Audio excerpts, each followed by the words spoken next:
Hi everyone, welcome to the bare minimum education. तो आज हम डिस्कस करेंगे 8 अगस्त 2022 की द हिंदू और द इंडियन एक्सप्रेस का न्यूज़ एनालिसिस। और अगर आपको ये वीडियो अच्छी लगे तो आप प्लीज़ लाइक करिएगा, and if you haven't subscribe to my channel as of yet, please do that and you can also share it with others is well. Okay, so let's get started. क्योंकि आज Monday है तो काफ़ी अच्छे articles आए हैं और editorials भी, तो हम एक एक करके डिस्कस करेंगे। और आज की वीडियो अगर थोड़ी सी लंबी भी हो जाए, पर I think I would suggest कि आप प्लीज़ एंड तक देखिए। इसलिए नहीं क्योंकि ये मेरी वीडियो है, इसलिए क्योंकि जो आज कॉन्सेप्ट्स मैं समझाने वाली हूँ कि लॉन्च व्हीकल कैसे वर्क करते हैं, सेंट्रल डेपुटेशन क्या होती है, ऑल इंडिया सर्विसेज के बारे में, या फिर कोऑपरेटिव फेडरलिज्म, या फिर बहुत ही एडिटोरियल्स भी, इन्फ्लेशन, रेपो रेट, मैं सब कुछ बहुत ही डिटेल में समझाऊंगी। So please stay till the end. Okay, let's get started. PM Modi ने काफ़ी ज़्यादा स्टेट्स को अप्रिशिएट किया है कोऑपरेटिव फेडरलिज्म को, कि प्रिंसिपल को मेंटेन करने के लिए कोविड-19 पैंडमिक से लड़ने के दौरान। तो उन्होंने बेसिकली ये जो अपना स्टेटमेंट दी है, ये जब वो एड्रेस कर रहे थे 7th meeting of NITI Aayog governing council, तब उन्होंने ये कहा। और उन्होंने ऐसा अप्रिशिएट किया कि हर स्टेट ने एक बहुत ही क्रूशल रोल निभाया है ताकि वो ग्रास रूट्स लेवल पे पब्लिक सर्विसेज को डिलीवर कर सके। और काफ़ी ही, चाहे कितनी भी पॉलिटिकल लाइंस हमारी डिफरेंट हो, लेकिन they have actually not cared about all of that and they have cooperated really well. और अभी मैं ये डिस्कस करने से पहले मैं आपको बता देती हूँ कि फेडरलिज्म क्या होता है। देखिए, कोऑपरेटिव फेडरलिज्म जानने से पहले हमें पता होना चाहिए फेडरलिज्म क्या होता है। So federalism is basically distribution of power among at least 2 levels of government, है ना, कम से कम दो। अगर हम देखें तो सेंट्रल लेवल और स्टेट लेवल पे जब पावर डिस्ट्रीब्यूट हो जाती है तो उसे हम फेडरलिज्म कहते हैं। हम वैसे चाहें तो ग्रास रूट्स को, इसमें पंचायत भी ऐड कर सकते हैं, लेकिन मेनली 2 लेवल पे पावर डिस्ट्रीब्यूट होती है क्योंकि वो उनके पास कहने की पावर है। वो इतना ज़्यादा है पावर, पर कहीं ना कहीं वीकेंड एक स्टेटस प्रोवाइड करता है हमारा कॉन्स्टिट्यूशन। तो मेजरली 2 लेवल्स पे हमारा पावर डिस्ट्रीब्यूशन हुआ है, एक तो स्टेट लेवल पे जो जितनी सारी स्टेट गवर्नमेंट्स हैं, और एक सेंट्रल लेवल पे। तो इसे फेडरलिज्म कहते हैं। अब देखा जाए तो कोऑपरेटिव फेडरलिज्म किसे कहते हैं। देखिए, कोऑपरेटिव फेडरलिज्म में एक हॉरिजॉन्टल रिलेशनशिप होता है सेंटर और स्टेट गवर्नमेंट्स के बीच में। मतलब हॉरिजॉन्टल मतलब जो यूनियन का लेजिस्लेचर है यानी कि पार्लियामेंट, और जो स्टेट लेजिस्लेचर्स हैं वो आपस में मिलकर कोऑपरेट करते हैं एक लार्जर पब्लिक इंटरेस्ट को सर्व करने के लिए। आप सबसे बड़ा एग्जांपल इसका देख सकते हैं, जैसे कि पीएम मोदी ने खुद अब बहुत ज़्यादा अप्रिशिएट किया कि कोविड-19 के दौरान काफ़ी सबने कोऑपरेट करके आपस में, मतलब जितनी भी स्कीम्स लाई गई उसको इम्प्लीमेंट किया स्टेट्स ने, जो भी सेंटर ने बोला, तो आपस में काफ़ी बोनहोमी थी, राइट। और इसका एक और एग्जांपल आप देख सकते हैं जीएसटी। हर स्टेट का ये मानना कि हम अपने टैक्सिंग राइट्स को सरेंडर करते हैं सेंटर को। मतलब आप खुद सोचिए, ये आपस में एक खुद में ही बहुत बड़ा कोऑपरेटिव स्टेप है। जीएसटी काउंसिल में हर चीफ मिनिस्टर का प्रेजेंट होना, जीएसटी काउंसिल में हर डिसीजन का यूनानिमसली लिया जाना, जैसे कि निर्मला सीतारमण जी अभी ये कह रही हैं कि जीएसटी का जो अभी इसेंशियल आइटम्स पे जैसे कर्ड, लस्सी और ये सब पे काफ़ी प्रोटेस्ट चल रही हैं, ये जितना भी जीएसटी का बढ़ना जो डिसाइड किया गया था, ये सारी स्टेट्स के including the opposition state governments, उनके बिल्कुल ही सहमति से लिया गया था। So GST council is also an example of cooperative federalism, क्योंकि हर डिसीजन में सब कोऑपरेट करते हैं। फिर आता है कॉम्पिटिटिव फेडरलिज्म। ये क्या होता है? कॉम्पिटिटिव फेडरलिज्म होता है जहाँ पे स्टेट्स और सेंटर एक वर्टिकल रिलेशनशिप में होते हैं। कहीं पॉलिटिकल एनालिस्ट इसे कहते हैं कि here central government acts as a big bully brother, मतलब कि वो एक बड़े भाई की तरह, कि वो नहीं फालतू का जो उन्होंने बोला है वो एक ऑर्डर देंगे, ना कि एक कई चीज़ों में ऑर्डर देना भी ज़रूरी है। You can not always be very complacent about things. आपको कहीं जगहों पे सेंटर को एक बिग ब्रदर की तरह एक्ट करना भी ज़रूरी हो जाता है। और जो कम्पिटिटिव फेडरलिज्म है उसमें जो स्टेट्स होती हैं वो भी आपस में काफ़ी compete करती हैं कि सबसे बेस्ट हमें बनना है, आपसे आगे हम निकलेंगे, ज़्यादा से ज़्यादा इन्वेस्टमेंट हम अट्रैक्ट करेंगे अपनी स्टेट में। जैसे आपने तेलंगाना में देखा होगा, वो जो ईज ऑफ डूइंग बिजनेस में काफ़ी वो इन्वेस्टमेंट्स अट्रैक्ट करने की कोशिश करते हैं और हर बार रैंक 1 पे आ रहे हैं पिछले 2-3 सालों से. So this is how they work. तो जो कंपेटिटिव फेडरलिज्म होता है उसका सबसे बड़ा एग्जाम्पल मैं आपको देना चाहूंगी SDG इंडिया इंडेक्स. देखिए SDGs क्या है आपको पता है, सस्टेनेबल डेवलपमेंट गोल्स. वो हर एक कंट्री को दिया गया है कि आप इन्हें सस्टेनेबल डेवलपमेंट गोल को अपने कंट्री के लेवल पे भी अपनाइए ताकि ग्लोबल स्तर पे सब कुछ सस्टेनेबली वर्क कर सके. लेकिन अब जो नीति आयोग क्या करती है, SDG इंडिया इंडेक्स निकालती है. उसमें क्या होता है, हर स्टेट को नापा जाता है, हर स्टेट के वो मेजर किए जाते हैं कि वो जो SDG गोल्स हैं वो अपने स्टेट में कितने लेवल तक, कितने हद तक उसको इम्प्लीमेंट कर पा रहे हैं, कितने सक्सेसफुल हो रहे हैं. हर उसमें पावर्टी कितने हद तक कम कर ली, जैसे जीरो पावर्टी एक सस्टेनेबल डेवलपमेंट गोल है. बहुत सारा हंगर कितने हद तक वो कर लिया, जीरो हंगर जैसे एक सस्टेनेबल डेवलपमेंट गोल है. ये सब कुछ तो कितने हद तक आप कर पा रहे हैं, वाटर कंजर्वेशन, क्लीन वाटर. तो इससे क्या होता है कि हर कंट्री कोशिश करती है कि हम बेस्ट होंगे, इस इंडेक्स में हम टॉप रैंकर में बनेंगे.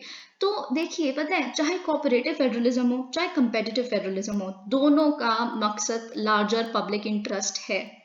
कंपेटिटिव फेडरलिज्म में भी तो ये करने के मतलब, जैसे अगर हर स्टेट के माइंड में ये है कि हमें नंबर 1 आना है, तो कहीं ना कहीं नंबर 1 आने के चक्कर में हर स्टेट इम्प्रूव करेगी. हर स्टेट इम्प्रूव करेगी तो हर स्टेट के लोग खुश रहेंगे. they will rise and they will develop more, right? So that is how. तो इसीलिए PM मोदी ने इसका एक बड़ा अच्छा सा बोला था कि we are टीम इंडिया, है ना. हम टीम इंडिया अप्रोच को फॉलो करते हैं, कोऑपरेटिव फेडरलिज्म नहीं, कंपेटिटिव कोऑपरेटिव फेडरलिज्म फॉलो करते हैं, क्योंकि दोनों का ही मकसद अक्सर में असलियत में पब्लिक इंटरेस्ट है.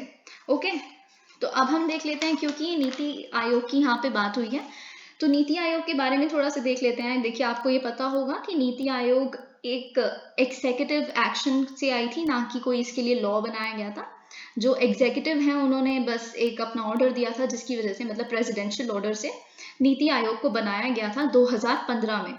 और आपको पता है कि रिप्लेस करती है प्लानिंग कमीशन को. प्लानिंग कमीशन आपको पता है कि नेहरू एरा का एक फोरम है, एक जिनका ऐसा कहना है कि प्लानिंग हमेशा टॉप बॉटम होती है, मतलब ऊपर से नीचे ऑर्डर्स दिए जाने को प्लानिंग कहते हैं. ये प्लान है, अब हम हर स्टेट को ऑर्डर दे रहे हैं, ये फॉलो करिए.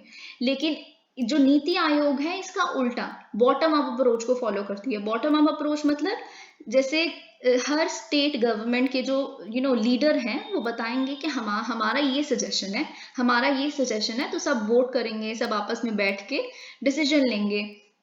So this is how everything works. तो इसीलिए बॉटम्स अप अप्रोच मतलब नीचे से बिल्कुल जो आवाज आएगी वो ऊपर तक आएगी, वो सुनी जाएगी और वो डिसीजन लिया जाएगा.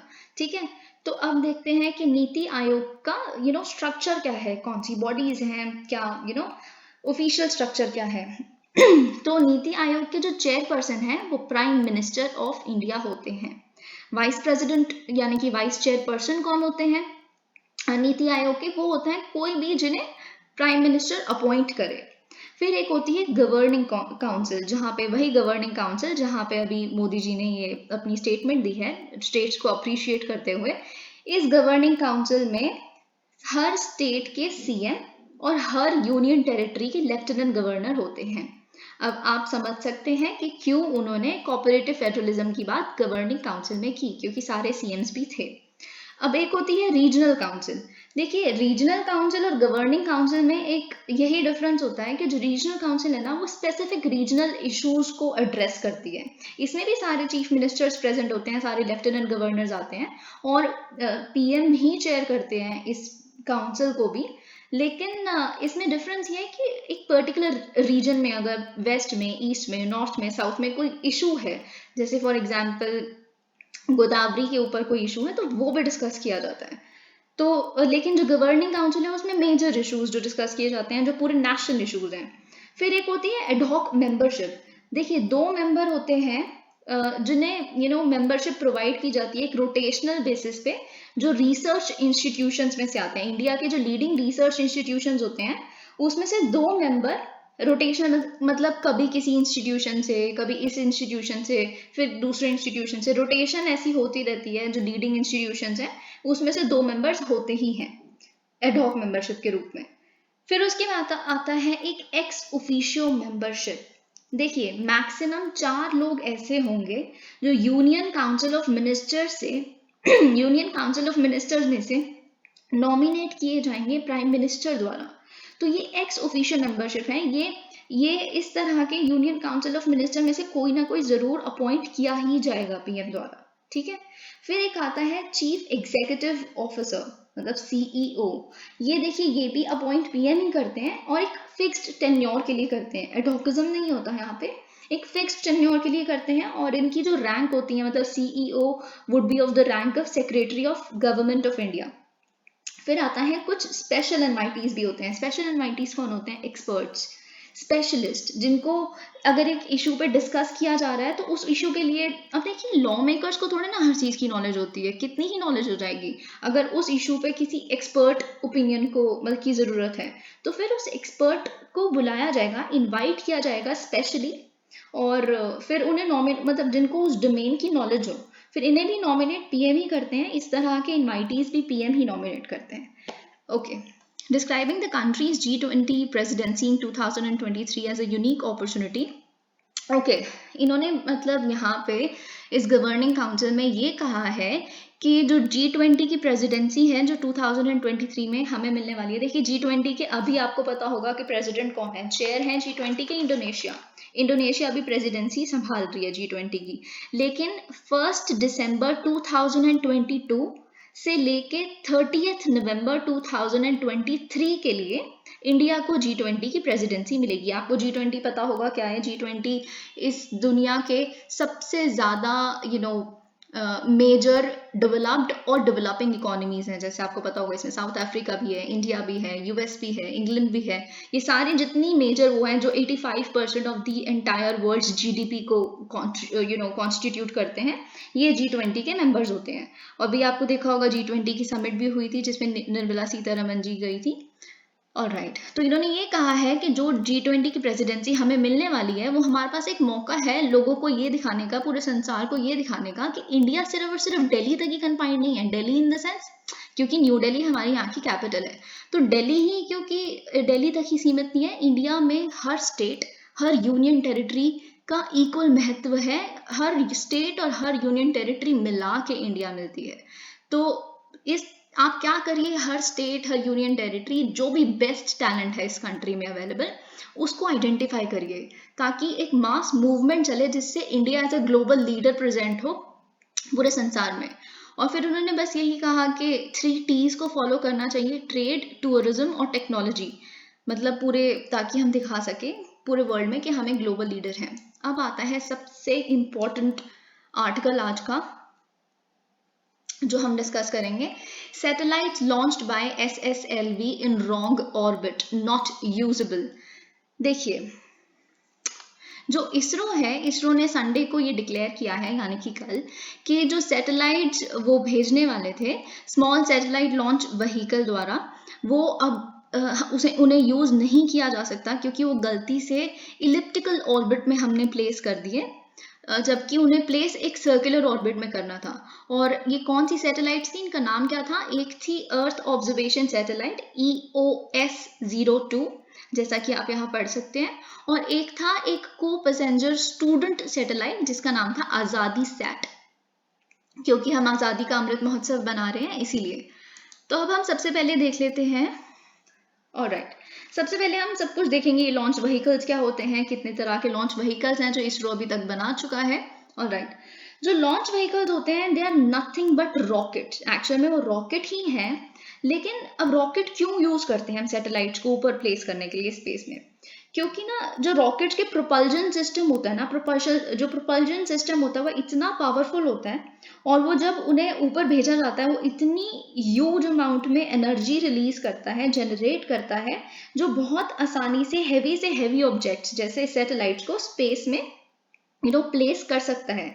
और क्योंकि इतनी ज्यादा एनर्जी जनरेट होती है पीछे की तरफ, और वो ग्रेविटेशनल पुल है जो अर्थ का उसको ओवरकम करके ऊपर की तरफ चला जाता है, तो रॉकेट यानी कि लॉन्च व्हीकल्स बिल्कुल सही टूल है हमारी सैटेलाइट्स को ऊपर पहुंचाने के लिए।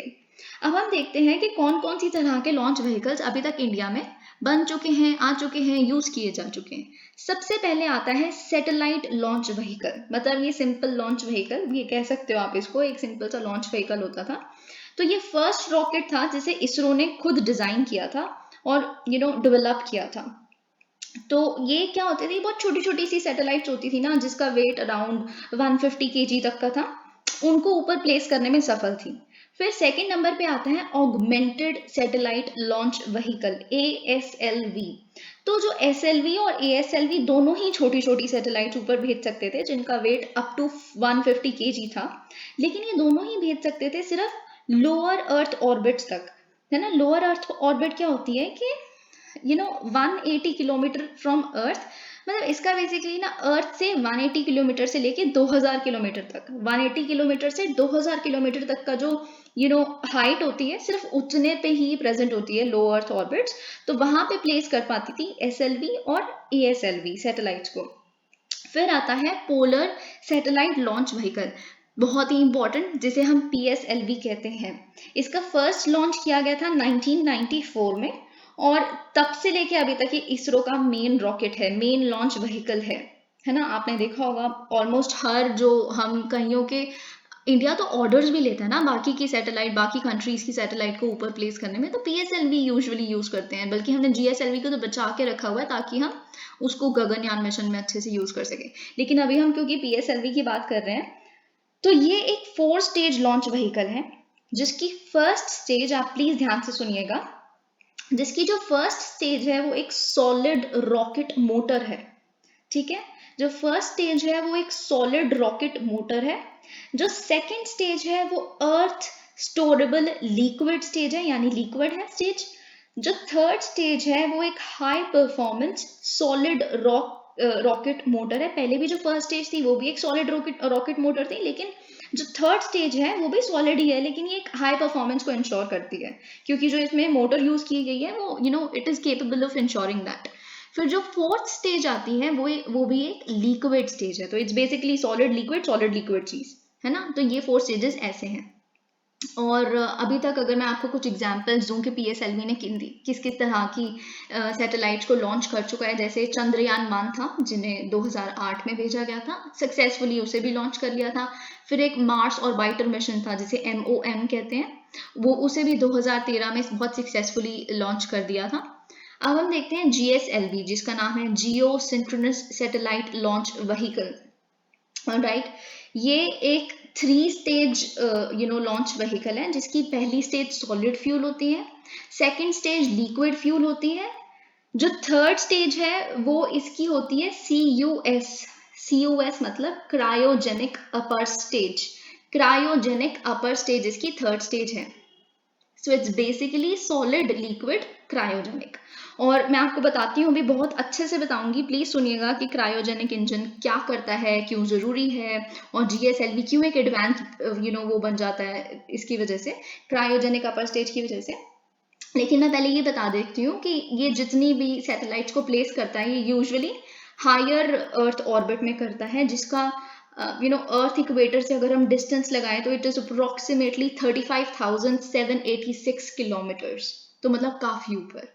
तो ये क्योंकि सैटेलाइट्स को इतना ऊपर प्लेस कर देता है ना, तो ये जो ऑर्बिट्स होती हैं जियो सिंक्रोनस होती हैं। मतलब जियो सिंक्रोनस ऑर्बिट्स क्या होती हैं, मतलब ये जो सैटेलाइट जैसे घूमेगी ना, बिल्कुल अर्थ की रोटेशन के साथ साथ घूमेगी, मतलब जो हमारा कर्वेचर है अर्थ के घूमने का, जिस डायरेक्शन में अर्थ रोटेट कर रही है, it will sync with that, synchronize with that, उसकी भी डायरेक्शन वही और हमारी अर्थ की रोटेशन की भी डायरेक्शन वही। ऑलराइट, तो अब हमें देखना है कि क्रायोजेनिक इंजन क्यों। अभी जैसे मैंने स्टार्टिंग में बताया, अभी मैं SSLV भी बताऊंगी, लेकिन उससे पहले हमें क्योंकि क्रायोजेनिक अपर स्टेज के बारे में देखना है, इसीलिए देखिए जो रॉकेट इंजन होता है ना, उसको बहुत ज्यादा अमाउंट ऑफ थ्रस्ट चाहिए होता है अर्थ की ग्रेविटेशनल पुल को एस्केप करने के लिए, जैसे मैंने स्टार्टिंग में बताया।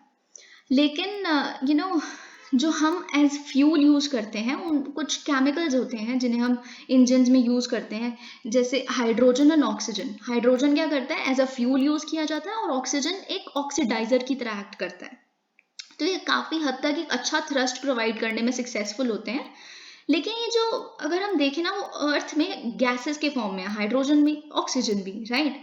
तो हाइड्रोजन और ऑक्सीजन दोनों को ही गैसियस फॉर्म में ही उसमें रॉकेट में फिट करना, मतलब अगर हम ऐसा करना चाहें तो बहुत ही बड़ा फ्यूल चेम्बर चाहिए होगा, है ना। चेम्बर का जो साइज है वो काफी बड़ा चाहिए होगा, जो ना ही सिर्फ रॉकेट के उसका चेम्बर का साइज इंक्रीज कर देगा, पर ऑब्वियसली वेट भी इंक्रीज कर देगा रॉकेट्स का, है ना।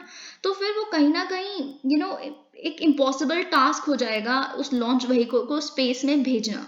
तो इसका सोल्यूशन ये है कि जो हाइड्रोजन और ऑक्सीजन है उसको एक लिक्विड फॉर्म में, यानी कि या फिर एक क्रायोजेनिक फॉर्म। देखिए क्रायोजेनिक मतलब होता है anything which is related with low temperature is termed as cryogenic। कुछ भी जो लो टेम्परेचर से जिसका ताल्लुकात है, जिस भी चीज का, उसे हम क्रायोजेनिक कह देते हैं। इसीलिए क्रूड टर्म में आपने कभी कभी देखा होगा जितने भी पोलर आइस केप्स हैं कुछ भी, क्योंकि वहां पे टेम्परेचर्स बहुत ज्यादा कम होते हैं, इसीलिए उसको हम ऐसी लेमन टर्म्स में क्रायोजेनिक आइस को बोल देते हैं। तो क्रायोजेनिक मतलब होता है जहां भी बहुत लो टेम्परेचर है। तो क्रायोजेनिक यानी कि सेमी लिक्विड या लिक्विड फॉर्म में उसे स्टोर करना हमारे लिए आसान हो जाएगा ट्रांसपोर्ट करने के लिए लॉन्च व्हीकल को ऊपर, है ना, क्योंकि जो वॉल्यूम है प्रोपेलेंट की वो डिक्रीज हो जाएगी। ऑलराइट। और फिर इससे एक और चीज होगी, क्योंकि जो डेंसिटी है, डेंसिटी फ्यूल की लिक्विड फॉर्म में इंक्रीज हो जाती है। आपको पता है कि गैसियस से तो लिक्विड फॉर्म ज्यादा डेंस है ना, तो जो थ्रस्ट प्रोड्यूस होगा वो बहुत ही कम टाइम में बहुत बड़ा थ्रस्ट मिल जाएगा, बहुत ही कम बर्निंग टाइम में, in very less burning time the thrust produce will be very very more, इसलिए ज्यादा सक्सेसफुल लॉन्चेस होंगे, राइट। तो यही and such engines hence are called cryogenic engines. I think मुझे बस यही बताना था। ऑलराइट, अब हम देखते हैं SSLV, जिसे हमने स्मॉल सैटेलाइट लॉन्च व्हीकल, जिसकी यहाँ पे बात की गई है। तो ये एक indigenously developed mini rocket launcher है, जिसको स्पेशली डिजाइन किया गया था ताकि वो कैरी कर सके अपने साथ बहुत ही छोटी छोटी कमर्शियल सैटेलाइट्स। कहाँ पे कैरी करेगा? अगेन लो अर्थ ऑर्बिट में, ठीक है। इसकी पेलोड कैपेसिटी भी बहुत ही कम है, अप टू ओनली 500 kg, और ये 3 स्टेज व्हीकल है, लॉन्च व्हीकल है, और ये तीनों ही स्टेजेस सॉलिड फ्यूल की हैं, ठीक है। तो अब हम देखते हैं next article. Only 3 IPS officers opt for central deputation. Very very important. I think you must know this. देखिए बहुत ही ज़्यादा सेंट्रल स्तर पर, यूनियन गवर्नमेंट के स्तर पर काफ़ी ज़्यादा शॉर्टेज चल रही है ऑल इंडिया सर्विसेज ऑफिसर्स की। अभी आप देखिए, अगर ये जो रिपोर्ट कहती है कि जो डेटा जुलाई 18 को निकाला गया, उसके हिसाब से सिर्फ 3 IPS ऑफिसर्स ने खुद को ऑफर किया है सेंट्रल डेप्यूटेशन के लिए। वैसे तो कई लोग कहते हैं सेंट्रल डेप्यूटेशन जो होती है वो ज़्यादा, वो मतलब कई लोग ज़्यादा चूज करते हैं, इसलिए क्योंकि जो सेंट्रल डेप्यूटेशन है ना, बहुत लोग उनकी पोस्टिंग दिल्ली में होती है ना, तो बहुत जिनके बच्चे हैं उनको एक अच्छी अपॉर्चुनिटी मिल जाती है एक मेट्रोपॉलिटन सिटी में रहने की, उनको अच्छे स्कूल्स में डालने की, अच्छा एजुकेशनल वो दे पाने की, वो बढ़ जाती है उनकी। तो बहुत लोग पहले कर लेते थे सेंट्रल डेप्यूटेशन को चूज, लेकिन अब ऐसा इतना नहीं हो रहा। तो अब हमें जानना जरूरी है सबसे पहले तो कि ऑल इंडिया सर्विसेज कौन कौन सी होती हैं। देखिए ऑल इंडिया सर्विसेज 3 ही सिर्फ ऑल इंडियन सर्विसेज हैं, जिसमें से आपको कई लोग समझते हैं कि जो इंडियन फॉरेन सर्विस है वो भी ऑल इंडिया सर्विस है। No, it is a central service. Central service और ऑल इंडिया सर्विस में एक बहुत बड़ा डिफरेंस होता है। लेकिन हम अभी देखते हैं कि कौन सी हैं 3 ऑल इंडिया सर्विस। एक तो इंडियन एडमिनिस्ट्रेटिव सर्विस IAS, फिर आता है इंडियन पुलिस सर्विस IPS, फिर जो थर्ड IFS वाला है ना, वो फॉरेन नहीं है, it is forest service, Indian forest service, ठीक है। देखिए क्यों इनका नाम ऑल इंडिया सर्विसेज रखा गया है, सबसे पहले तो आपको ये पता होना चाहिए, ऑल इंडिया सर्विसेज जो है ना, जो इनके ऑफिसर्स हैं, उनका फेडरल नेचर होता है। फेडरल क्या होता है? मतलब दोनों ही जो स्टेट और सेंट्रल लेवल है, दोनों ही इन्वॉल्व होते हैं कहीं ना कहीं ऑफिसर्स के पूरे टेन्योर के दौरान। कैसे इन्वॉल्व होते हैं? क्योंकि जो AIS ऑफिसर्स होते हैं ना, उन्हें रिक्रूट यानी कि सिलेक्ट तो किया जाएगा यूनियन गवर्नमेंट द्वारा। जो UPSC का पेपर करवाया जाता है, UPSC सेंट्रल अथॉरिटी है ना, तो जो गवर्नमेंट है, यूनियन गवर्नमेंट है, वो सिलेक्ट यानी कि रिक्रूट करती है AIS ऑफिसर्स को। और जो सर्विसेज अलॉट होती हैं, जो कार्डर्स उनको अलॉट होते हैं, जहाँ पे भी उनकी पोस्टिंग होगी, वो भी यही करते हैं, department of personnel and training ही करते हैं। मतलब ये भी यूनियन गवर्नमेंट के हाथ में ही होता है। लेकिन जो इनकी अकाउंटेबिलिटी होती है, मतलब ये किसको आंसरेबल होंगे अपने एक्शंस के लिए, अपनी एक्टिविटीज़ के लिए, अपने जिस भी तरह की इम्प्लीमेंटेशन स्कीम ये फॉलो करते हैं, वो होते हैं अकाउंटेबल। ये स्टेट और सेंटर दोनों को ही होते हैं। देखिए इनके जो, अगर आप कहो ना, एक सिंपल सी बात है, ट्रेन भी यही करते हैं। जो यूनियन गवर्नमेंट है वो रिक्रूट भी करती है, ट्रेन भी करती है। लबासना आपको पता है, वहाँ पे ट्रेनिंग होती है।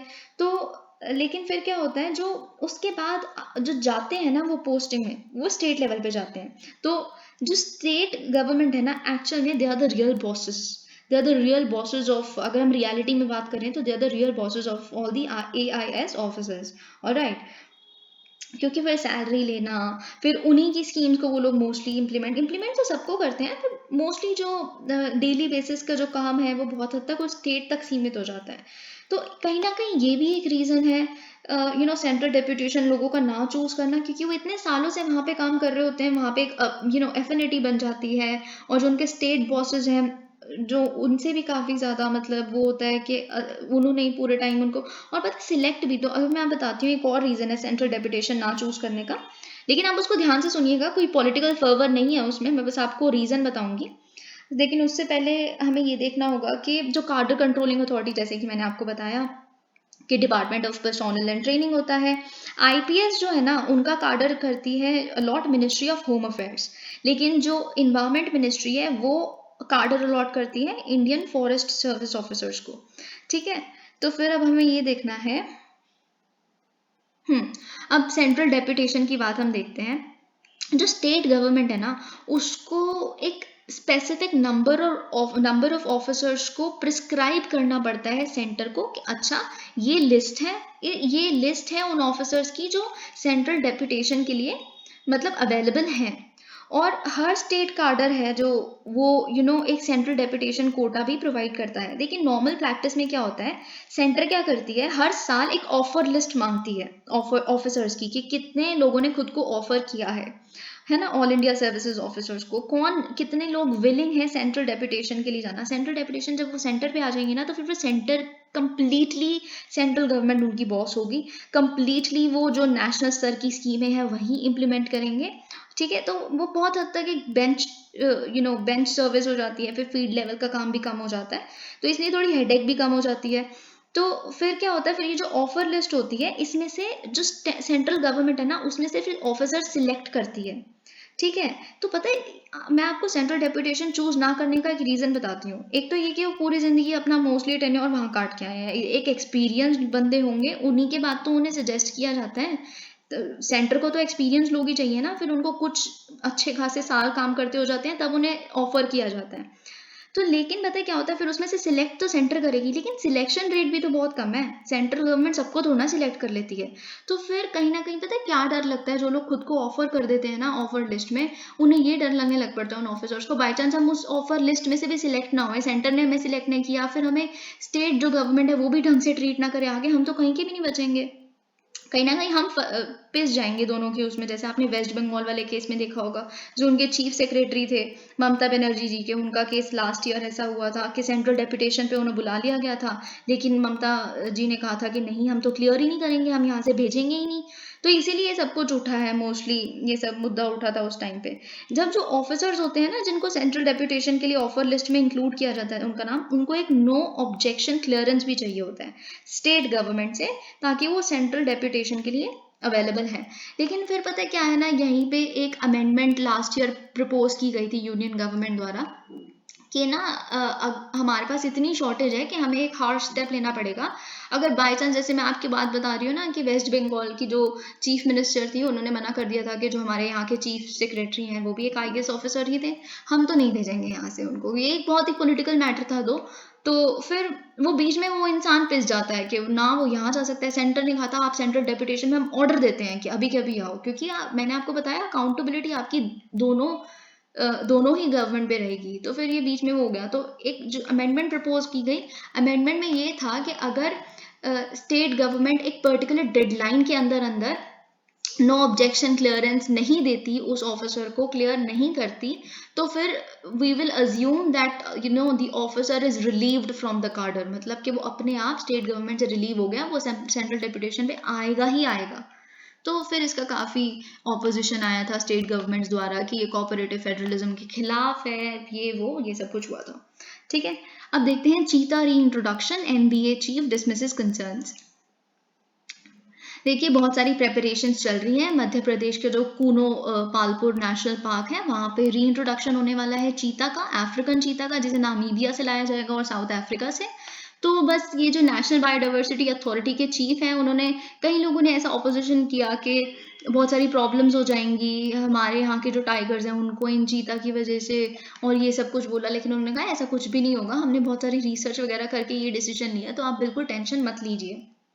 तो अब हमें सबसे पहले जानना है चीता के बारे में। देखिए सबसे पहले तो आपको ये पता होना चाहिए कि cheetah is one of the oldest big cat species, जिनके जो एंसेस्टर्स हैं they date back to more than 5 million years, मतलब टू द मायोसीन एरा। ठीक है, और जो चीता है वो वर्ल्ड का सबसे फास्टेस्ट लैंड मैमल है, जो अफ्रीका और एशिया दोनों में ही रहता है। अब हम सबसे पहले बात करेंगे ब्रीफली अफ्रीकन चीता के बारे में, जो हम वहां से रीइंट्रोड्यूस कर रहे हैं। अफ्रीकन चीता का साइंटिफिक नेम है एसिनोनिक्स जिबैटिस।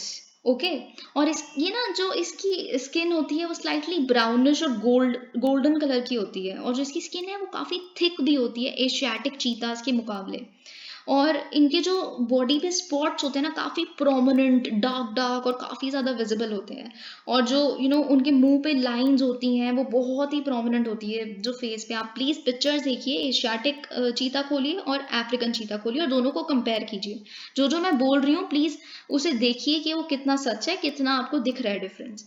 ठीक है, और जो ये डिस्ट्रीब्यूटेड है जो अफ्रीकन चीता, वो पूरे अफ्रीकन कॉन्टिनेंट में आपको थाउजेंड्स के नंबर्स में मिल जाएंगे। और इनका जो IUCN रेड लिस्ट इनकी कैटेगरी है वो वल्नरेबल है। फिर आते हैं हम एशियाटिक चीता पे।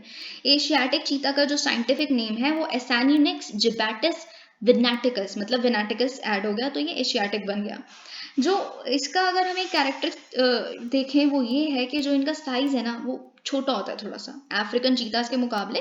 इनका जो साइज है एशियाटिक चीतास का वो थोड़ा सा छोटा होता है। और इनका जो स्किन है वो काफी पेल, मतलब पेल होता है, जैसे हमने पीछे अभी एकदम ब्राइट गोल्डन देखा, ब्राउनिश देखा अफ्रीकन चीता के केस में। इनका बड़ा ही सूखा सा फीका पड़ा हुआ येलो येलो सा फॉन सा, जो आपने पग का कलर देखा होगा वैसी कलर की स्किन होती है।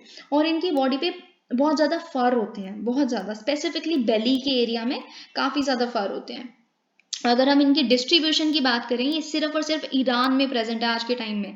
देखिए इंडिया से तो वो हो गए ना, एक्सटिंक्ट हो गए तो एशियाटिक चीता, तो अब तो सिर्फ ईरान में ही प्रेजेंट है। पहले कहते थे और सारी सेंट्रल एशियन कंट्रीज है, पहले कहते थे पाकिस्तान में भी है, लेकिन अभी ऑफिशियली ये है कि ईरान में है, और 100 से भी कम ही है ईरान में। और इनका इसीलिए जो IUCN स्टेटस वो क्रिटिकली एंडेंजर्ड है।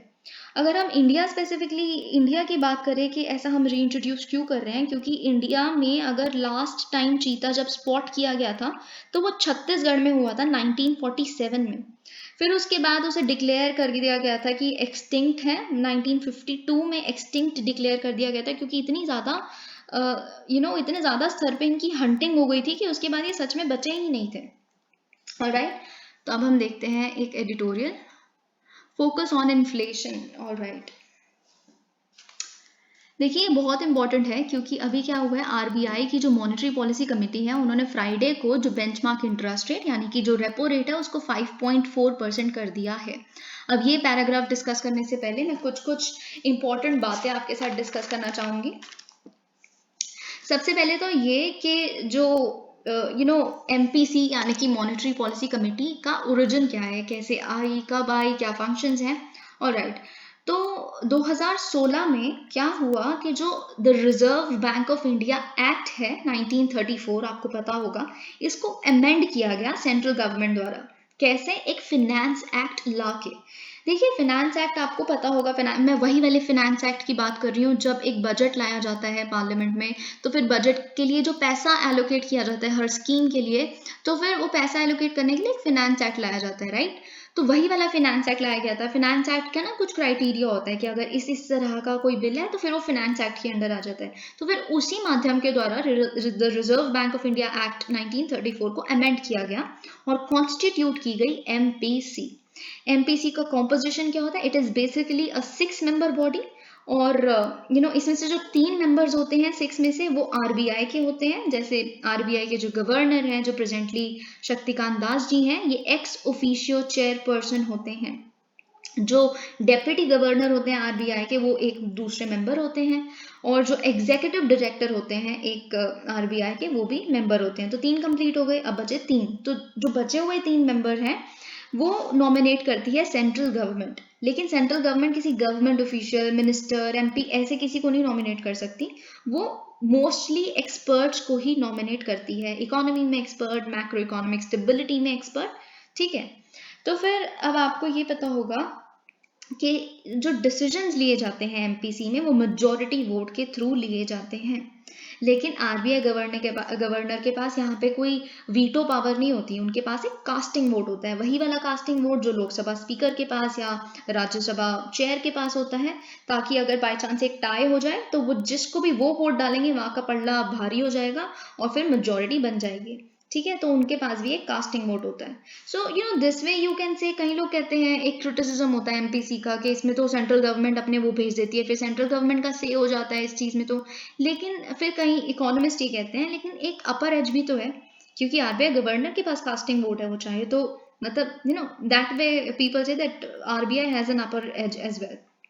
फिर आता है कि किस तरह की रिस्पॉन्सिबिलिटी एमपीसी के ऊपर होती है।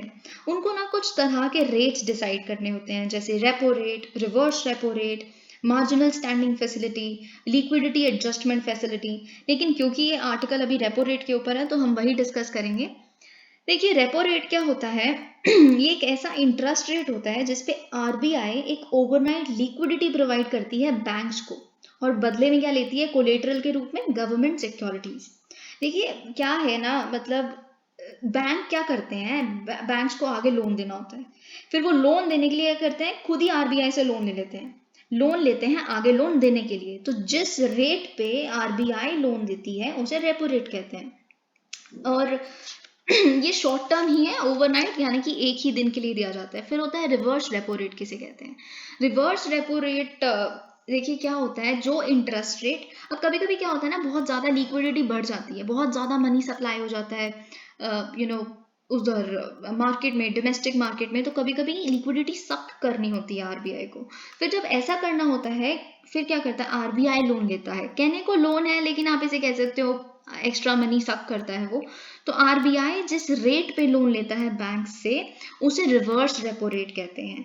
फिर लोन ले लेगा जब आरबीआई एक इंटरेस्ट रेट पे करने के बदले में, तो फिर एक्स्ट्रा मनी, जो एक्स्ट्रा कैश पड़ा हुआ है बैंकों के पास जिससे कि वो आगे लोन ना दे पाए, फिर वो आरबीआई के पास आ जाएगा। तो दैट वे इट हेल्प्स। फिर अब क्योंकि ये स्टेप लिया गया है, जैसे अभी हमने टाइटल पढ़ा कि ये इन्फ्लेशन को कर्व करने के लिए लिया गया है, तो अब सबसे पहले हम देखते हैं इन्फ्लेशन क्या होती है। See, inflation is the general price rise of all goods and services over a long period of time. इसके 3 पार्ट्स हैं। General price rise, general price rise मतलब कि अगर मैं एक चिप्स का पैकेट कंसिडर कर रही हूँ, तो उस चिप्स का पैकेट पूरे कंट्री में पहले के मुकाबले अब ज्यादा होगा। लेकिन ये जनरल स्तर पे है, स्पेसिफिक नहीं, एक जनरल वो है, जनरलाइज किया है। मतलब स्पेसिफिक क्यों नहीं, क्योंकि ना ऐसा हो सकता है कि जिस डिस्ट्रिक्ट में आप रहते हो वहां पे जो दुकान वाले भैया हैं उन्होंने पहले का स्टॉक मंगवाया हो, मतलब जब महंगाई नहीं बढ़ी थी, तो उस स्टॉक में से एक आपको दे दें और पहले वाली रेट पे दे दें। तो ऐसे स्पेसिफिक केसेस को अगर हम हटा दें, जनरली देखें, पूरे कंट्री में उस चिप्स का पैकेट आज महंगा है, तो इसलिए जनरल प्राइस राइज। अब दूसरा पार्ट आता है of all goods and services, मतलब हर तरीके के गुड्स एंड सर्विसेज का प्राइस बढ़ेगा, खाने का भी प्राइस बढ़ेगा, गाड़ियों का भी प्राइस बढ़ेगा, हर चीज का प्राइस पहले से ज्यादा हो जाएगा, तो उसे कहते हैं of all goods and services. अब थर्ड पार्ट क्या होता है, over a long period of time, मतलब कि एक लॉन्ग पीरियड ऑफ टाइम पे ही इन्फ्लेशन को हम मेजर कर सकते हैं। ऐसा नहीं हो सकता मैं कह दूं कल इन्फ्लेशन नहीं थी आज इन्फ्लेशन है, फिर कल इन्फ्लेशन नहीं होगी, ऐसा नहीं, आजकल में नहीं इसको मेजर कर सकते। एक महीना, एक साल, पिछले साल के मुकाबले, एक सीजन के मुकाबले, पिछली दिवाली की सीजन में महंगाई इतनी नहीं थी, इस दिवाली के सीजन में इतनी महंगाई है। That is how the entire concept works, right. और आपको ये पता होगा कि जो इन्फ्लेशन का बैंड है जिसमें आरबीआई को मेंटेन करके रखना होता है महंगाई को, वो होता है 4+-2, मतलब 2% से 6% के बीच में इन्फ्लेशन मेंटेन रहनी चाहिए। अब सबसे बड़ी बात हम ये देखते हैं कि रेपो रेट का बढ़ना यानी कि 5.4% जैसे हो गया है, तो ये इन्फ्लेशन को कैसे रोक देगा? आपको पता है इन्फ्लेशन तो अराउंड 7-8% चल रही है, तो कैसे रोक देगा इन्फ्लेशन को, कैसे हेल्प करेगा इस चीज़ में? देखिए क्या होगा कि जब रेपो रेट बढ़ गया, मतलब जिस रेट पे बैंक्स को लोन मिलता था आगे लोन देने के लिए वो बढ़ गया, तो बैंक्स कम लोन लेंगी आरबीआई से, तो मतलब कम उनके हाथ में कैश आएगा, तो आगे दे भी कम पाएंगी, और देंगी भी तो एक बड़े काफी इंटरेस्ट ज्यादा हो चुका है तो ज्यादा इंटरेस्ट पे देगी आगे लोगों को, तो फिर क्या होंगे, लोग नहीं लेंगे, है ना? तो फिर जो कैश इन हैंड यानी कि पूरी डोमेस्टिक मार्केट में जो लिक्विडिटी आएगी वो कम आएगी, तो इससे क्या होगा, मनी सप्लाई कम हो जाएगा और डिमांड कम हो जाएगी, है ना? क्योंकि लोगों के पास इतना पैसा ही नहीं है। अभी इन्फ्लेशन क्यों है? क्योंकि डिमांड बहुत ज्यादा है और सप्लाई इतनी है नहीं।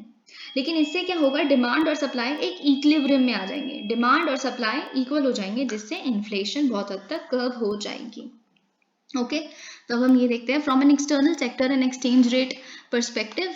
ऑलराइट, ये बहुत इंपॉर्टेंट है, बहुत ही एक अच्छा अच्छा से समझाया हुआ है यहाँ पे। अगर हम एक्सटर्नल पर्सपेक्टिव या फिर एक्सचेंज रेट के पर्सपेक्टिव से देखें, तो जो इन्फ्लेशन है वो एक ग्लोबल लेवल पे है, और वही प्रॉम्प्ट कर रही है बहुत सारी एडवांस्ड इकोनॉमीज को भी कि वो अपना, देखिए क्या हो रहा है ना, बेसिकली हर जगह प्राइसेस बढ़े हुए हैं। इनफैक्ट अगर आप अमेरिका की बात करें तो वहाँ पे तो जो इन्फ्लेशन है वो टू डिजिट इन्फ्लेशन है। यूरोप की बात करें तो यूरोप में भी काफ़ी ज़्यादा इन्फ्लेशन है। तो हर इकोनॉमी में इन्फ्लेशन आज, महंगाई आज बहुत ज़्यादा है। इसी वजह से जितनी भी ये इकोनॉमीज़ हैं अपने इंटरेस्ट रेट, जैसे फेडरल रिजर्व जो है, जो यूएसए का जो सेंट्रल बैंक है, वो काफ़ी ज़्यादा इंटरेस्ट रेट उन्होंने बढ़ा दिया है, जिस वजह से क्या हो रहा है ना कि अगर हम इंडिया की बात करें तो अगर वो इंटरेस्ट रेट ज़्यादा लेने लग पड़ेंगे तो जो एफपीआई है, एफपीआई क्या होते हैं, फॉरेन पोर्टफोलियो इन्वेस्टर्स, जो कंट्रीज के बहुत सारी कंपनीज के स्टॉक्स और इक्विटी में इन्वेस्ट करते हैं, तो ये क्या होते हैं ना, यहाँ छोड़ के फटाफट से, ये तो हॉट मनी होती है, आज जहाँ इंटरेस्ट रेट ज़्यादा मिलने लग पड़ेगा ये वहाँ चले जाएंगे।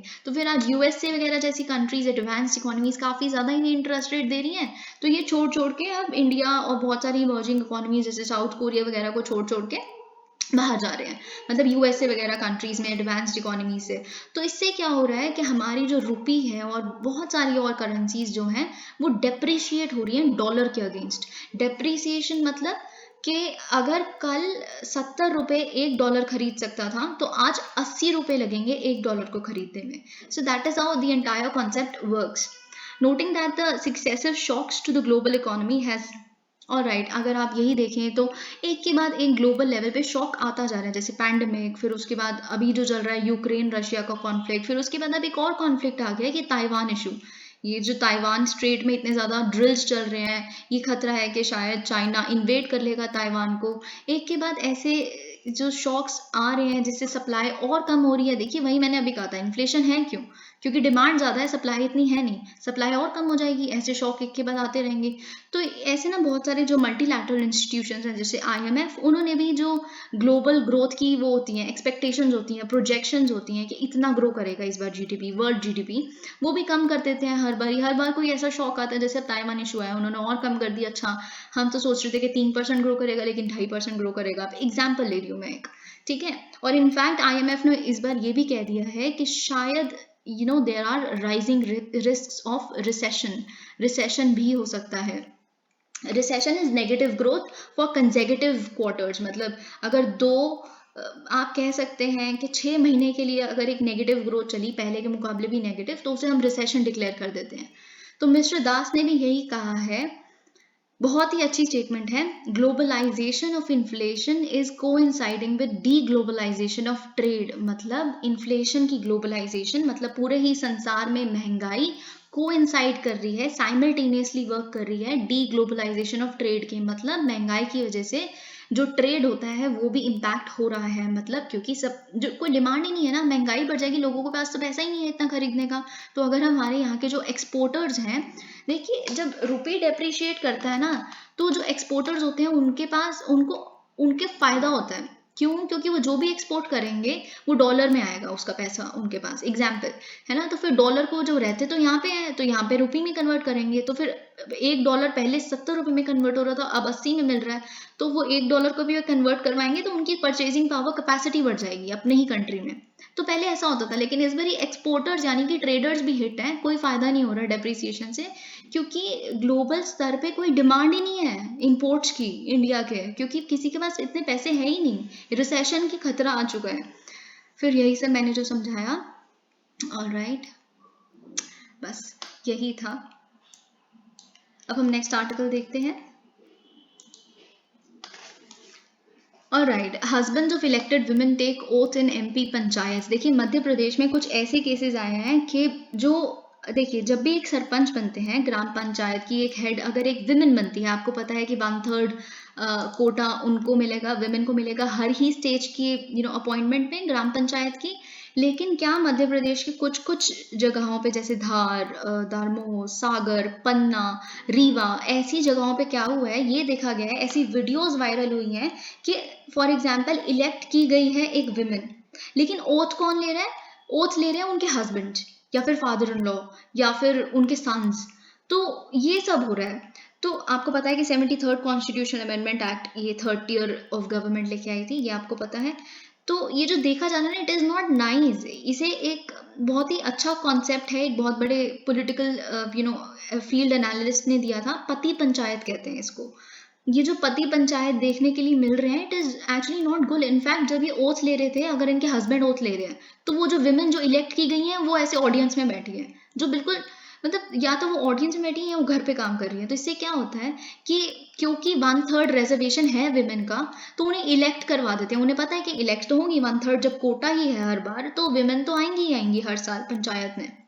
इससे क्या करते हैं, जो हस्बैंड होते हैं वो अपनी वाइफ को ऐसे खड़ा करवा देते हैं टिकट से, और वो जीत भी जाती हैं। लेकिन एक्चुअल में रूल कौन करता है? उनके हस्बैंड्स, पति, राइट। तो फिर इससे क्या होगा, विमेन का एम्पावरमेंट थोड़ा होगा इससे। They are acting as proxies for their husbands and their father in laws.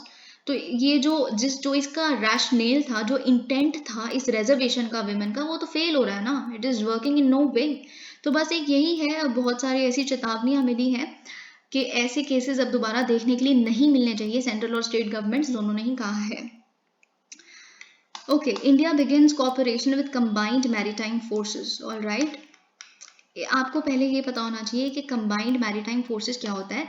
ये एक मल्टीनेशनल नेवल पार्टनरशिप है जो प्रमोट करती है सिक्योरिटी, स्टेबिलिटी, प्रोस्पेरिटी, एक इंटरनेशनल वाटर्स में। इंटरनेशनल वाटर्स जो एक्सटेंड करते हैं 3.2 मिलियन स्क्वायर माइल्स तक।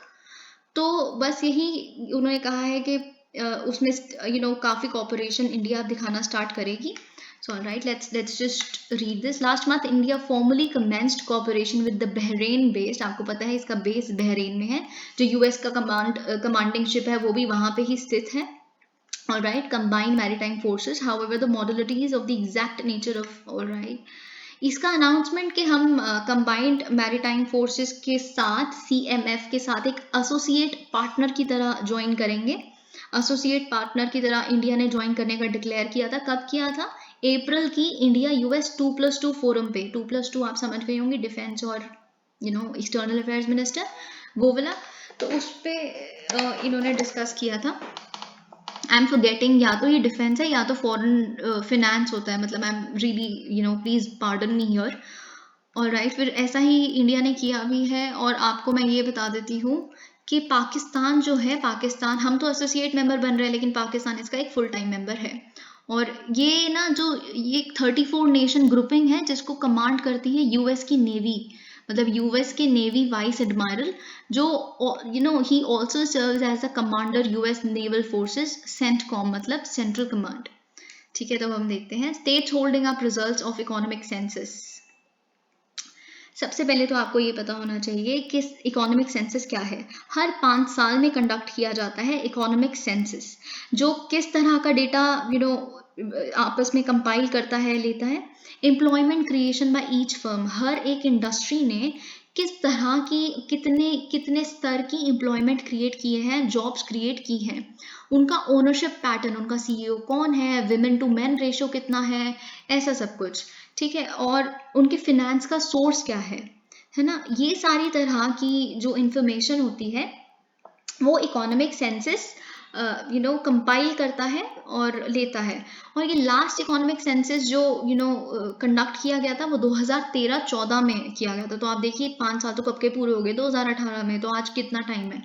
तो इसीलिए बस सेंट्रल गवर्नमेंट ने जो ब्लेम किया है वो स्टेट्स को किया है कि इतना जो प्रोलॉन्ग्ड डिले है वो इसीलिए क्योंकि जो जो स्टेट गवर्नमेंट्स है वो अपनी फाइंडिंग्स को रिलीज ही नहीं कर रही 7th इकोनॉमिक सेंसस के लिए।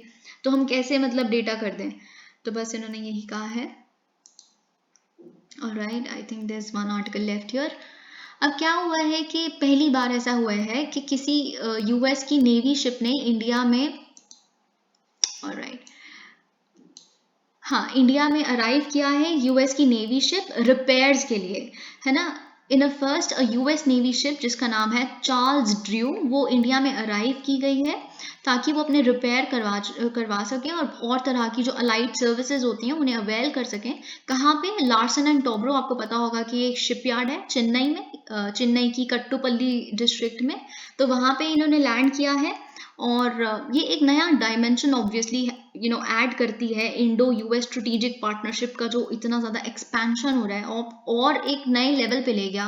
ऐसा होना, ऐसा पहली बार हुआ है कि उन्होंने एक यूएस की नेवी ने एक कॉन्ट्रैक्ट अवार्ड किया है इंडियन शिपयार्ड को ताकि वो ऐसे मेंटेनेंस और रिपेयर्स सर्विसेज प्रोवाइड कर सके। It is very very significant definitely. और ये ऐसा व्यक्त करता है पूरे ग्लोबल लेवल पे कि जो हमारी इंडियन शिपयार्ड्स की कैपेबिलिटी है ग्लोबल शिप रिपेयरिंग मार्केट में वो काफ़ी ज़्यादा है। यूएस की नेवी तक हमसे आगे रिपेयर करवा रही है, मेंटेनेंस फैसिलिटीज अवेयर कर रही हैं। अभी देखिए इंडिया में 6 मेजर शिपयार्ड्स हैं जिनका टर्नओवर अराउंड $2 बिलियन है। और मतलब बस यही इन्होंने कहा है कि आप देखिए इंडिया का जो इस इंडस्ट्री में, शिपयार्ड इंडस्ट्री में इतना ऊंचे हम जा चुके हैं कि हमारा जो सबसे पहला इंडिजिनस एयरक्राफ्ट कैरियर था विक्रांत, वो भी एक सबसे बड़ा शाइनिंग एग्जाम्पल है खुद का state of the art ships का जो हमने यहाँ बिल्ड किया। Alright, now this is very very important, I think you must know this. CSIR की 80 साल की हिस्ट्री में ऐसा हुआ है कि उन्होंने अपॉइंट की है एक विमेन डायरेक्टर जनरल जिनका नाम है एन कलाई सेल्वी।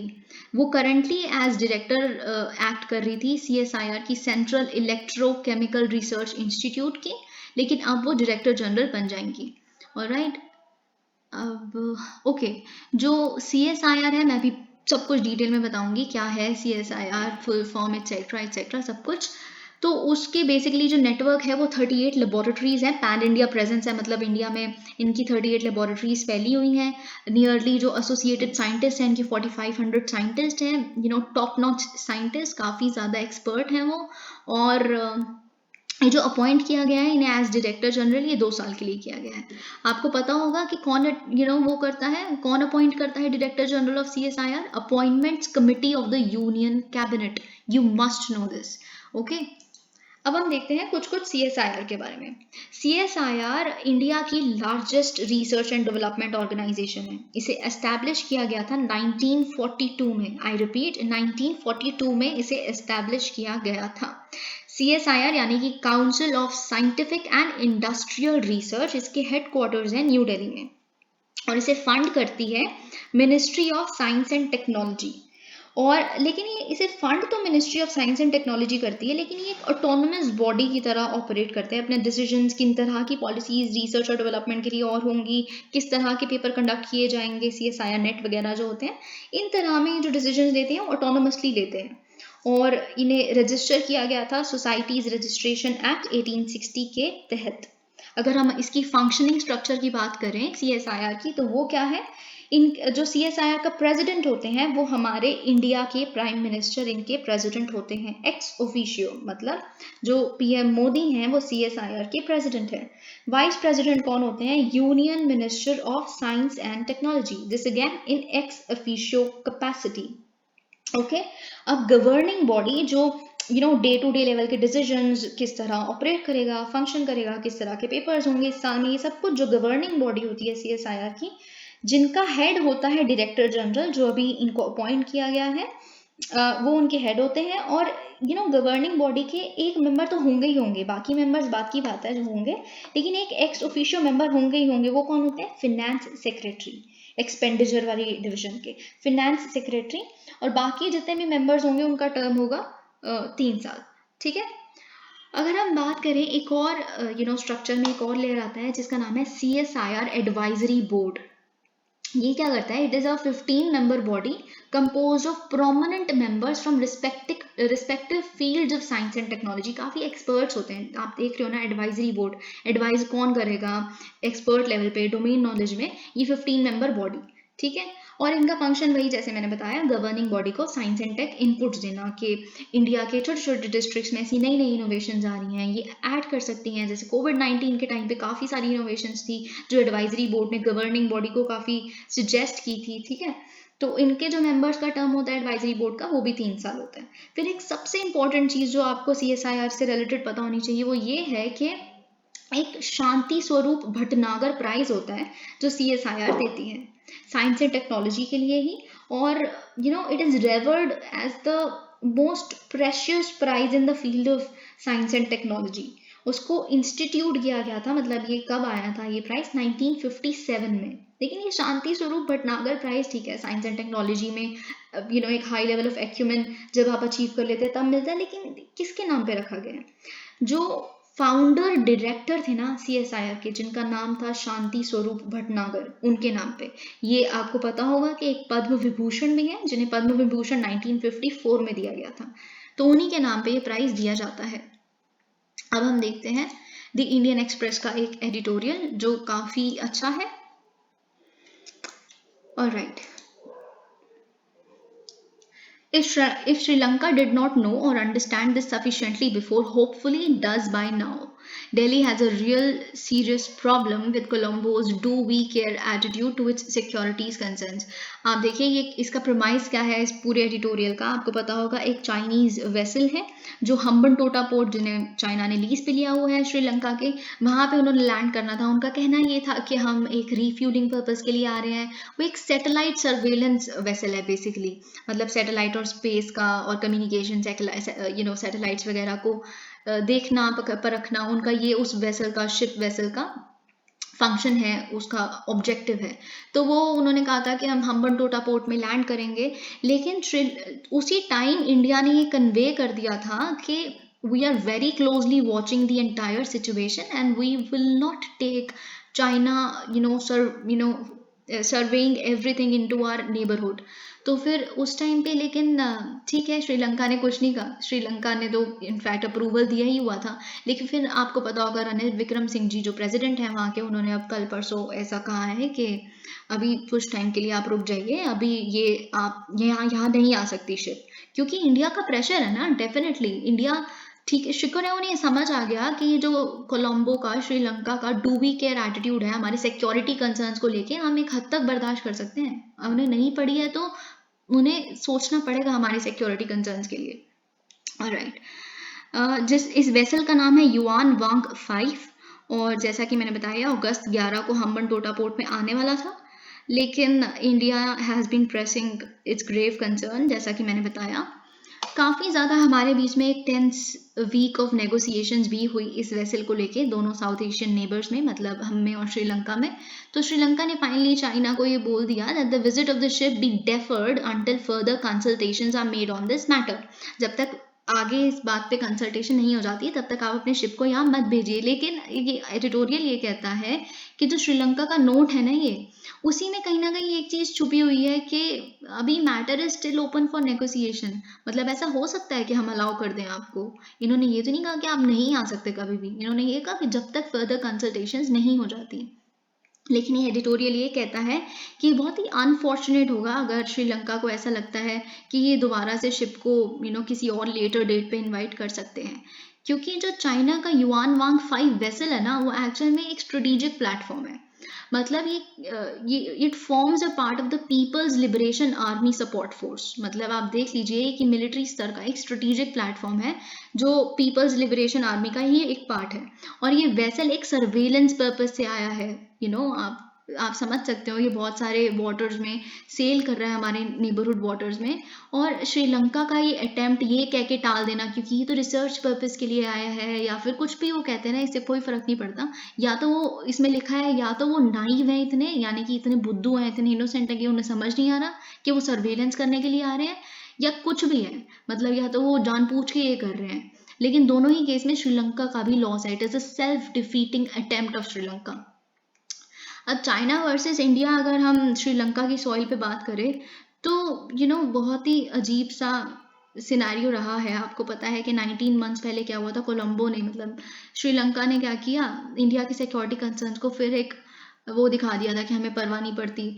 तो उन्होंने क्या किया था, चाइनीज प्रेजेंस को फिर दोबारा वो कर लिया था। जैसे हम्बन टोटा तो एग्जाम्पल है ही, लेकिन फिर क्या किया था उधर की गवर्नमेंट ने, एक रिन्यूएबल एनर्जी प्रोजेक्ट को, जो वहाँ के 3 आइलैंड है तो तमिलनाडु कोस्ट लाइन के बिल्कुल पास पड़ते हैं, वो एक चाइनीज फर्म को उसका कॉन्ट्रैक्ट दे दिया था। तो फिर हमने काफी प्रोटेस्ट किया था, इंडिया ने डिप्लोमेटिक लेवल पे। तो फिर हमने क्या किया कि हमने उस सेम प्रोजेक्ट को, हमने कहा अच्छा हम वो सेम प्रोजेक्ट करेंगे, आपको चाइनीज फर्म से बनवाने की जरूरत नहीं, हम ग्रांट देंगे, फ्री में हम ग्रांट देंगे और उसे डेवलप करेंगे। तो फिर उन्होंने अपना डिसीजन रिवर्स कर लिया, अब वो इंडिया के पास है। फिर इंडिया ने बहुत, अब सबसे बड़ी बात पता है क्यों, इंडिया और श्रीलंका का रिलेशन आज कुछ और है। आपको पता होगा रनिल विक्रमसिंहे जी ने, जो वहाँ के प्रेसिडेंट हैं, उन्होंने परसों ही एक स्टेटमेंट दी थी कि मैं अपने बिहाफ पे और अपने यहाँ के लोगों के बिहाफ पे इंडिया और इंडिया के लोगों को थैंक यू बोलता हूँ कि उन्होंने हमारे को इतना असिस्ट किया अपनी लाइफ के, अपने पूरे आज तक की हिस्ट्री के सबसे बुरे वक्त में, जो वो इकोनॉमिक क्राइसिस से जूझ रहे हैं, क्योंकि इंडिया ने इतना मैसिव असिस्टेंस दिया है। श्रीलंका तो मतलब चाइना पे इतना बोलता रहा श्रीलंका कि China should also help, China should also help, China ने तो एक शब्द नहीं कहा। मतलब डेट ट्रैप पॉलिसी में वो इन्वॉल्व होते तो कभी उन्होंने नहीं सोचा, लेकिन आज जब उनको जरूरत है, which country was standing with the island nation, अब ऑब्वियसली इट वाज इंडिया। तो जो इंडिया ने इतना असिस्टेंस दिया है जनवरी से लेके अभी तक, डेफिनेटली, लेकिन इंडिया ने कभी भी, हमने टैग नहीं किया कि आप कोलंबो के साथ, आप कोलंबो को यानी श्रीलंका को, हमने कभी ये नहीं कहा कि हम आपको असिस्टेंस दे रहे हैं तो आप you stop being friends with Beijing, आप अपनी चाइना से दोस्ती तोड़ दीजिए, हमने कभी ऐसा नहीं कहा। लेकिन एटलीस्ट श्रीलंका को इतना तो पता होना चाहिए कि हमारे कुछ रियल सिक्योरिटी कंसर्न्स हैं, है ना, वो आप कभी दिखाओ तो कि आप भी पे बैक कर रहे हो। श्रीलंका भी तो हमें कभी दिखाए कि हम उसकी उसमें हैं, कभी वो हमारे को पे बैक कर सकते हैं एक जेस्चर से अच्छे। The Chinese ship apparently got its clear, बस ये इतना इंपॉर्टेंट नहीं है। तो बस उन्होंने बस अब यही कहा है कि जो भी है अभी श्रीलंका और इंडिया के बीच में जो इक्विलिब्रियम आ चुका है रिलेशनशिप में, ये बहुत ही सैबोटेज हो जाएगा, मतलब हिट हो जाएगा एक हमारा रिलेशनशिप, अगर ये शिपिंग वेसल दोबारा आ जाती है तो। So that's it for today. Thank you so much. Please like the video, share it with others, and also subscribe to my channel.